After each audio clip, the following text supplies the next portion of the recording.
to everyone. Today I'm going to be filming a video about the new Yeezy 350 V2s that released just a while ago. And these are the static colorway, and I have the 3M and the non-3M pair here, and I'm going to be comparing those two, so the reflective and the non-reflective pair. So yeah, with no further ado, let's get unboxing.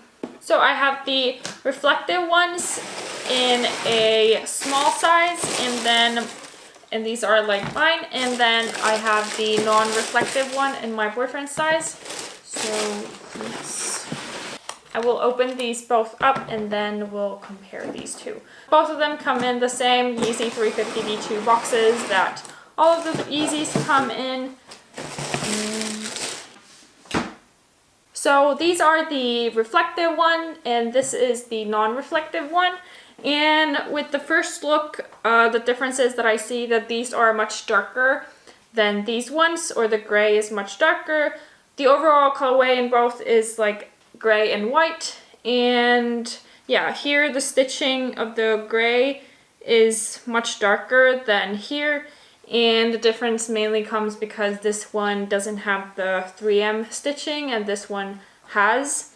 So yeah, both of them have the same stripe as most of the Yeezy 350 V2s have, but this time it doesn't say the Supply 350, but it has this see-through mesh, but the see-through part is only here in the middle because the inside of the shoe comes here, and then also the inside from here comes up till here, so you don't really have much of a see-through space here. And both of them have the same thing. Also, another thing that I noticed is that the stitching is kind of different, or maybe it's just because of the color difference that this is much lighter than this one, but the kind of the static vibe that it has, it looks kind of different.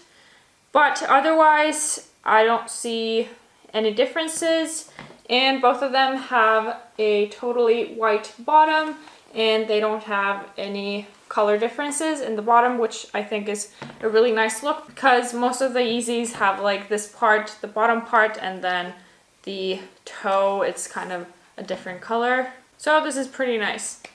Then the reflective part, or these non-static ones, have also some reflectiveness to it, and these are the laces. The laces are exactly the same in both of them. And in this reflective pair, the whole shoe, or the 3M part, or the gray part, is the reflective part, and then the laces as well are reflective. And also the 3 stripes here in the back are also reflective. So yeah, I think this is a cool colorway because it's pretty simple colorway, and it's gonna go with most of people's outfits because it's white and gray, so it's pretty minimal colors. I'm not a huge fan of the whole stitching detail part, or that's not really, yeah, I don't like it that much, but still I like the see-through part, even though it would be cooler if the inside of the shoe wouldn't show that much, so you could play around with cool socks or something. But yeah, overall I think this Yeezy release is a cool release. I still prefer the reflective version because it is kind of more special, and because it has the feature that it glows in the dark in a way. So yeah, prefer this pair. And both of these retail for 220 euros, but the reflective pair, because you have to order it from Yeezy Supply, it comes with tax and also pretty expensive shipping, so in a way this shoe costs a lot more, at least when you order it to Europe. So yeah, these ended up costing 275 euros. So now I'm going to show you how these look in the dark, so we can see or compare them when they're lit up and you can see the details of them. So let's see how they look in the dark.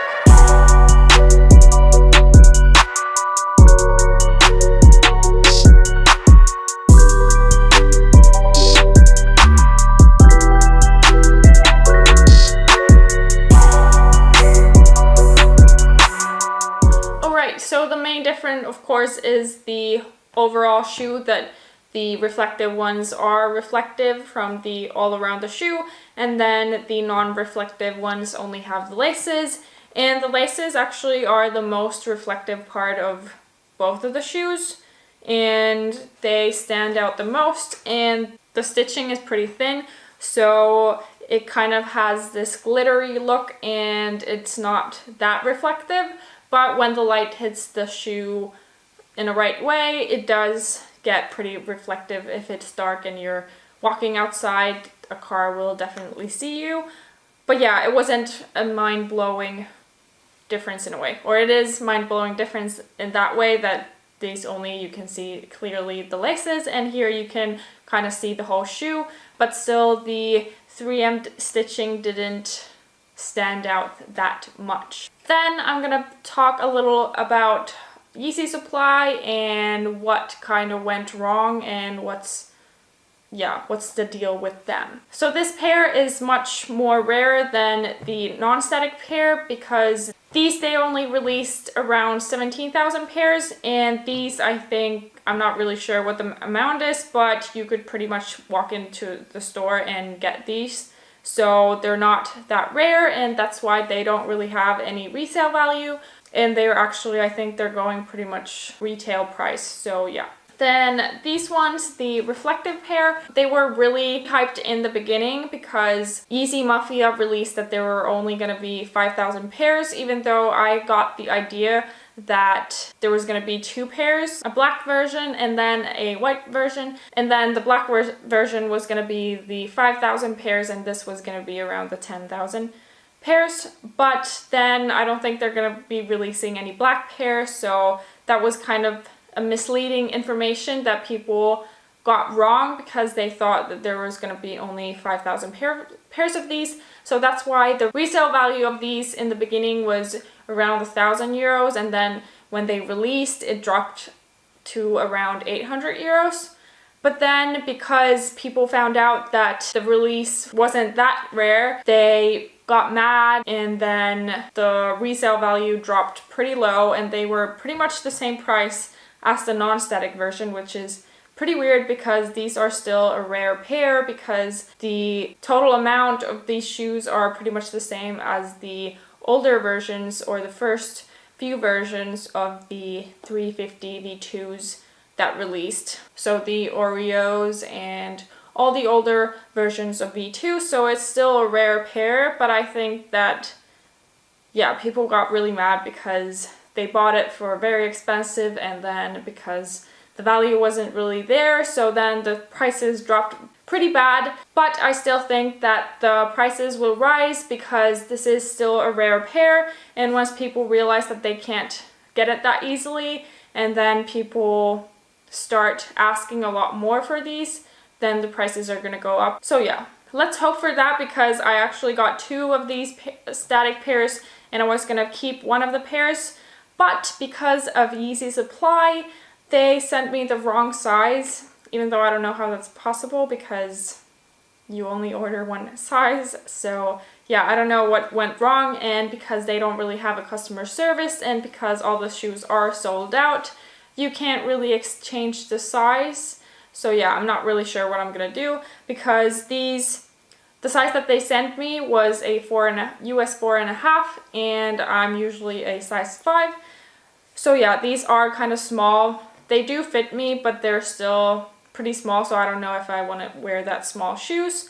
So I think I'm gonna be selling both of the shoes, but we'll see about that. The other pair that I ordered as well was a US size 5, and both of these came in the wrong size. The shipping was pretty fast, and that was okay because we got them in a week, which is pretty nice, but both of the sizes were wrong, and I don't get how they managed to do that because in this shoe it doesn't say US 5 nowhere.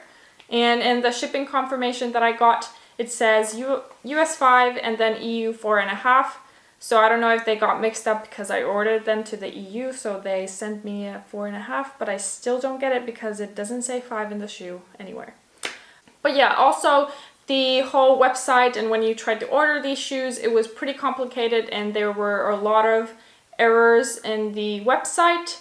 but I'm happy that I got a pair and another pair as well. But yeah, the whole system of the Yeezy supply wasn't really that great, and also because they don't have a proper customer service, so you can't really complain or do anything. You just have the wrong size of the shoe. But yeah, I think that was all that I have to say about these shoes. Let me know down in the comments if you managed to get a pair and which pair is your favorite, the non-static pair or the static pair. But thank you guys for watching. Hope you enjoyed this video. Give it a thumbs up if you did, and also subscribe. I'll see you next time. Bye!